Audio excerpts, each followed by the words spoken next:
First of all, if we think about what do we want the European Union to be doing in 10 years' time, what we want is for the Union to be doing the things that all the European countries have got in common.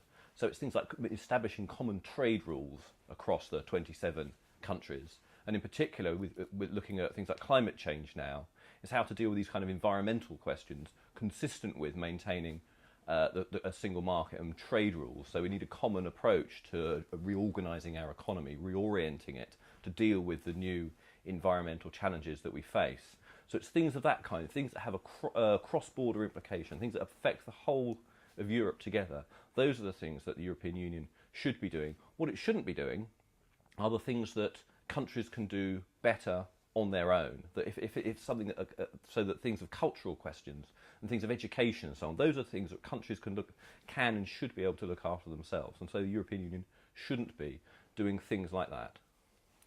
And you mentioned trade rules. Some people say that the regulations that are introduced are sort of a massive bureaucracy and waste and red tape that inhibits businesses. Yeah. What would you say to them? Well, what the European Union does, it establishes common trade rules for all the member states of the European Union in the single market. If we didn't have those common rules, each country would have its own rules, and then you'd have much more regulation. And if you're a company in one country that wants to trade with a company in another country, say you're a British company that wants to trade with a company in France, you have to comply with British rules and French rules. Whereas with the European Union, with the single market, there's a single set of rules for European Union as a whole that you have to comply. So actually, having a single market means less regulation, not more. Some people would also say that Britain can very easily trade with America, for example, and other nations across the world. So what is so necessary about these rules? Well, there's an important thing that's happening with trade rules. In the past, trade rules were all about tariffs. Essentially, it was a tax on exports or imports. If you wanted to move goods from one country to another, there was a tax that was applied on that trade. Now, those tariffs, that tax on trade, is being reduced all around the world generally, thanks to the World Trade Organization. Within the European Union, those taxes have been abolished completely. But there's a second kind of regulation that applies, or obstacle to trade that applies, is that countries can create rules to protect local production of something. They invent rules. I mean, a great example is one of lawnmowers. There's a European rule on the maximum noise that can be emitted by lawnmowers, and people sometimes laugh at that and say how ridiculous. But if you think what they used to be, each country would have its own regulation on what the level of noise emitted by a lawnmower might be. And if in one country the local manufacturer produced lawnmowers that were particularly quiet, that manufacturer would lobby within that country for a law that required lawnmowers to be quiet, effectively keeping out foreign competition. And so national regulation, can be used in effect to fulfil the same purpose that taxes on trade used to do. And so the point about having common rules is to prevent countries trying to reintroduce trade barriers by a different route.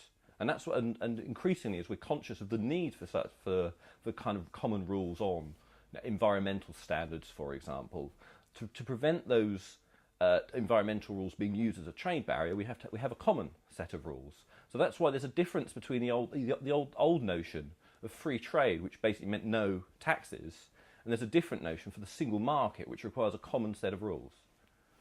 And you mentioned climate change earlier as well. I'm just wondering, isn't that something that needs to be done on a global level? What do we need the European Union for as a bloc of nations? Mm-hmm. Well, it's certainly right that to fight climate change effectively is going to require a global agreement on how to do it. But what's the building blocks? How do we get to a global agreement on climate change?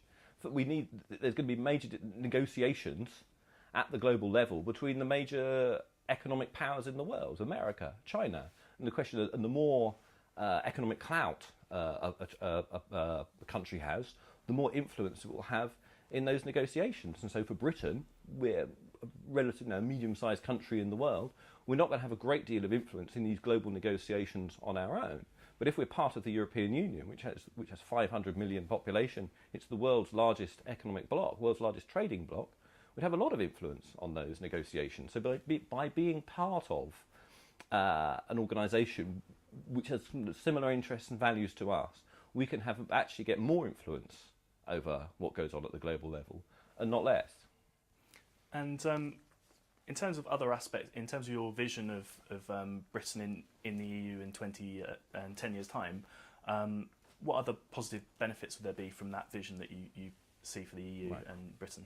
Well, one of the things we've been talking about, the things that Europe should do. We also want to talk about the how Europe should do it, and this is also, again, very important. I think that what we want is to see the European Union develop in a democratic direction, so that the European Parliament becomes more powerful as the representative, the directly elected representative of the people of Europe. It ought to be able to elect the European Commission and hold the European Commission to account in a way only doesn't do so well at the moment.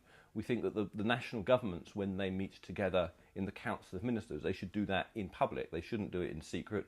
All their actions of governments on our behalf should be publicly available, so you can see what's going on, you can see what people are saying, you can see how people are voting. We think the European Parliament should have control over the budget in the way that it doesn't right now, so that spending, the public spending that's done in the European Union can be controlled in a more open and democratic manner.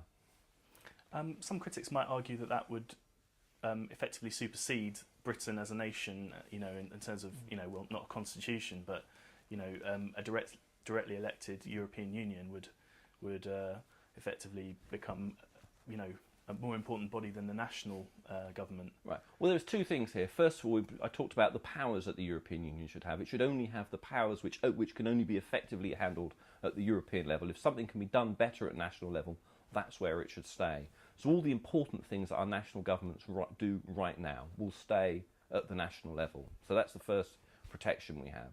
And then secondly, even in the things that the European Union does do, there's the decision-making system is the European Parliament, which is directly elected by the people as a whole, and then there's also the Council of Ministers representing the national governments. So the national governments are always required to approve everything that the European Union does. And so we get a guarantee that there'll be protection for the rights of member states. And I suppose thirdly, one could add, all of this should be written down. It's in the treaties to guarantee. So in law, the protections for individual countries. And finally, where do you think Britain's relationship with the EU will actually be in 10 years' time? Well, I think I'd like what I've said about how the European Union should be. I think Britain would like Britain to be an equal partner with all the other European countries taking part in this process. Whether it will get there is another question, because every stage of the development of the European Union has always been based upon the democratic consent of the people in every country through their elections approving that. And when there have been proposals within the European Union that have not been perhaps acceptable in one country, then that country is held out of it. For example, Britain is not in the euro. That John Major, when he agreed the Maastricht Treaty, said there's no way that he could sign Britain up to joining the euro because that isn't what Britain wanted, and Britain isn't in the euro now because that's still the case. And so the European Union then has lots of different opt-outs. Different countries take part in the European Union in different ways according to what that country actually wants to do. So that Denmark has some opt-outs, Poland has an opt-out, the Czech Republic's going to get an opt-out. So there's lots of different examples in different aspects of policy that countries take part in different ways. And that's, Europe is divided into countries. Each country has its own characteristics and histories and tradition, and that's the way it's going to stay that way. And the European Union is going to have to be built on this kind of a model. And so how far Britain can participate in the European Union depends on the extent to which the British people, British politics can agree to take part in that. I mean, the reason we're not taking part at the moment in completely is because we haven't had that political agreement. I hope that we can get it, but we'll only be able to take part if we do get it.